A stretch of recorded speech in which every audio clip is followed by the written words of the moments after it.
তো hey guys, চলে এসে একটা মিনি অ্যানাদার ব্লগ নিয়ে। তো জন্মাষ্টমীর পরের দিনে নন্দ উৎসবের কিছু মুহূর্ত নিয়ে তো ভিডিওর মাধ্যমে দেখাবো। তো কেমনভাবে নন্দ উৎসবটা আমরা এনজয় করলাম সেটা তো আপনাদের দেখাবো। তো দেখো বন্ধুরা, এখন এতে সাজানো চলছে ছোট ছোট বাচ্চাগুলো। তো দেখা যাক ফাইনাল লুকটা কী আসে, দেখতে থাকো। চলো। তো দেখো গাইস, এটা আমাদের রাধা কৃষ্ণ এবং বলরামের ফাইনাল লুক। তো কেমন লাগছে সবাই কমেন্টে অবশ্যই বলো, আর কোনটা মেয়ে কোনটা ছেলে তো অবশ্যই কমেন্টে বলো। এটা আমিও দেখতে চাই আপনাদের চোখের পাওয়ার কতটা। তো কমেন্টে বলো কোনটা মেয়ে কোনটা ছেলে। চলো পরে কি হয় দেখা। গাইস জাস্ট ওয়াও লাগছে, ছোটো ছোটো কিউট কিউট বাচ্চারা যখন সুন্দর সাজানো হয় না, সত্যি বলতে এগুলো দেখলে মনটা মানে খুশিতে ভরে যায়। আচ্ছা আর কিছু। তো বন্ধুরা, আমরা জাস্ট ফটোশ্যুটের জন্য ওদেরকে সাজিয়ে বেরিয়েছিলাম। তো সবাই প্রত্যেকটা মানুষ দেখে এতটাই ওদেরকে ভালো লাগছিল যে সবাই ডাকছিল ওদের বাড়িতে, আর আমার মন্দিরে ডেকে পুজো করছে, আর এরা একটু নেচে সবাইকে আনন্দ করে দিচ্ছিল।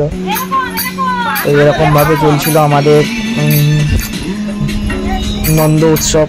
তো আরও এখনো বাকি আছে গাইস, দেখতে গাইস লাস্ট পর্যন্ত দেখতে হবে। রাধা কৃষ্ণ বলরাম গাইস কোলে উঠে গেছে। দেখো পিছের রাস্তা গরম, তো ওদের পা পুড়ে যাচ্ছিল, হাঁটতে পারছিল না গাইস। রোদের পরে বৃষ্টিও খুব হয়েছে, সবাই ভিজে গেছে। তো বাচ্চাগুলো তেমন ভিজতে দিইনি, বাট রাধা রানীটা খুব দুষ্টু। এদিকে তাকাও দেখি, রাধা রানী বেচারা রাধা আমাদের লজ্জা পেয়ে গেছে, আর খুব দুষ্টু, বৃষ্টিতে ভিজে ছুটে ছুটে ছুটে আগে পালাচ্ছে।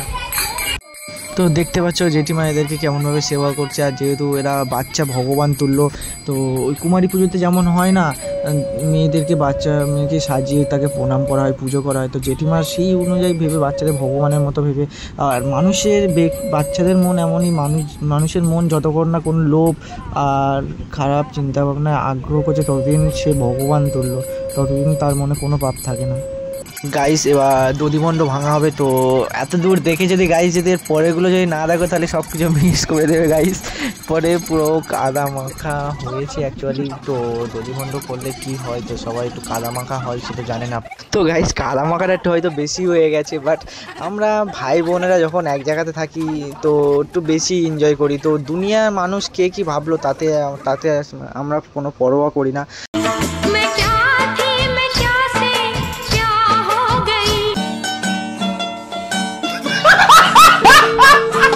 তো গাইস ভিডিওটা এই পর্যন্ত, দেখা হবে আবার পরে নেক্সট ভিডিওতে। তো ততদিনের জন্য টাটা বাই বাই।